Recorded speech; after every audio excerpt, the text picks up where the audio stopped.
Friends வணக்கம். இந்த வீடியோவில் வந்து பார்த்தீங்கன்னா, ஃபின்சோபே ஆப்பில் வந்து நீங்கள் ஒரு நபரை வந்து ரெஃபர் பண்ண விரும்புகிறீங்க. உங்களோட ரெஃபர் லிங்கை எப்படி எடுக்கணும்னு இந்த வீடியோவில் சொல்லப் போகிறேன். வீடியோவை ஸ்கிப் பண்ணாமல் பாருங்கள். இப்போ பார்த்தீங்கன்னா இதுதான் ஃப்ரண்ட் பேஜ். இந்த பேஜில் வந்து பார்த்தீங்கன்னா கீழே வந்து பாருங்கள், இன்வைட் அண்ட் ஏர்ன்னு ஒரு ஆப்ஷன் இருக்குது. அதை நீங்கள் கிளிக் பண்ணுங்கள்.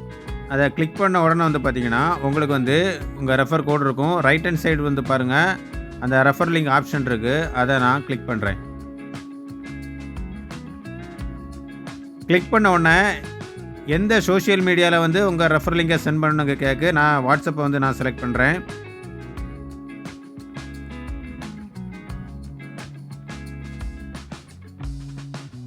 வாட்ஸ்அப்பை செலக்ட் பண்ண உடனே யாருக்கு சென்ட் பண்ணணும்னு கேட்குது. இப்போ வந்து என்னோடய நம்பரை நான் செலக்ட் பண்ணிவிட்டு சென்ட் பட்டனை நான் கிளிக் பண்ணுறேன்.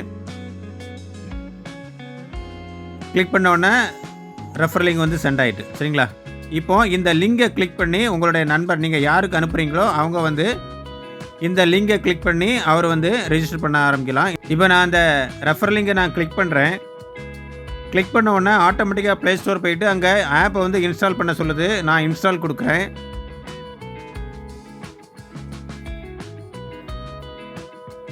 இப்போ வந்து பார்த்திங்கன்னா ஆப் வந்து இன்ஸ்டால் ஆகிட்டு இப்போ ஓப்பன் கொடுக்குறேன். ஓப்பன் கொடுத்த உடனே வந்து பார்த்திங்கன்னா ஆட்டோமேட்டிக்காக ரெஃபரல் கோடு வந்துடும், ரெஃபரல் நேமு வந்துடும்.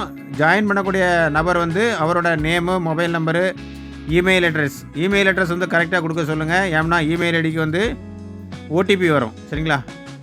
தென் வந்து பார்த்திங்கன்னா ஸ்டேட்டு, டிஸ்ட்ரிக்டு, அட்ரஸ்லாம் தெளிவாக கொடுக்க சொல்லுங்கள். பின்கோடும் தெளிவாக கொடுக்கணும். இங்கே வந்து பார்த்திங்கன்னா மிக முக்கியமாக கிரியேட் செக்யூரிட்டி பின்னு ஒரு ஆப்ஷன் இருக்குது, கிரியேட் பாஸ்வேர்டுன்னு ஒன்று இருக்குது. கிரியேட் செக்யூரிட்டி பின்னா எம்பின்னு சொல்லுவாங்க. எந்த யூட்டிலிட்டி சர்வீஸ் பயன்படுத்தும் போதும் நீங்கள் வந்து இந்த 4 டிஜிட்டை வந்து என்ட்ரு பண்ணுற மாதிரி இருக்கும். அதாவது எம்பின்னு சொல்லுவாங்க. தென் வந்து பார்த்திங்கன்னா கீழே வந்து கிரியேட் பாஸ்வேர்டு, இது வந்து குறைஞ்சது 8 டிஜிட் இருக்கணும். சரிங்களா? அந்த 8 டிஜிட்டில் வந்து பார்த்திங்கன்னா ஒரு கேபிட்டல் லெட்டர் இருக்கணும், ஒரு ஸ்மால் லெட்டர் இருக்கணும், ஒரு ஸ்பெஷல் கேரக்டர் இருக்கணும், ஒரு நம்பர் இருக்கணும். டோட்டலாக 8 டிஜிட் இருக்கிற மாதிரி நீங்கள் வந்து பார்த்துக்கோங்க. ரைட் சைடு ஒரு ஐ சிம்பிள் இருக்குது. அதை கிளிக் பண்ணிங்கன்னா நீங்கள் என்ன பாஸ்வேர்டு க்ரியேட் பண்ணுறீங்க அப்படின்னு உங்களுக்கு வந்து தெளிவாக நீங்கள் தெரிஞ்சுக்கலாம். இந்த இடத்துல வந்து பார்த்தீங்கன்னா செக்யூரிட்டி பின்னும் பாஸ்வேர்டும் வந்து ரொம்ப ரொம்ப முக்கியமானது. அதை நீங்கள் மறந்துடாதங்க. லாஸ்ட்டாக ரிஜிஸ்டர் அதை நீங்கள் கொடுத்தீங்கன்னா உங்கள் இமெயில் ஐடிக்கு வந்துருக்கிற ஓடிபியை கொடுத்து நீங்கள் ரிஜிஸ்டர் பண்ணிக்கலாம். சரிங்களா? ரெஜிஸ்டர் எப்படி பண்ணணும்னு இந்த வீடியோ பார்த்து தெரிஞ்சுக்கோங்க.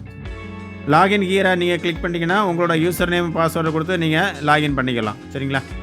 வீடியோவில் சொல்லப்பட்டபடி கரெக்டாக ஃபாலோ பண்ணுங்கள். ரொம்ப ஈஸியாக ரெஜிஸ்டர் பண்ணிடலாம். சரிங்களா? தேங்க்யூ.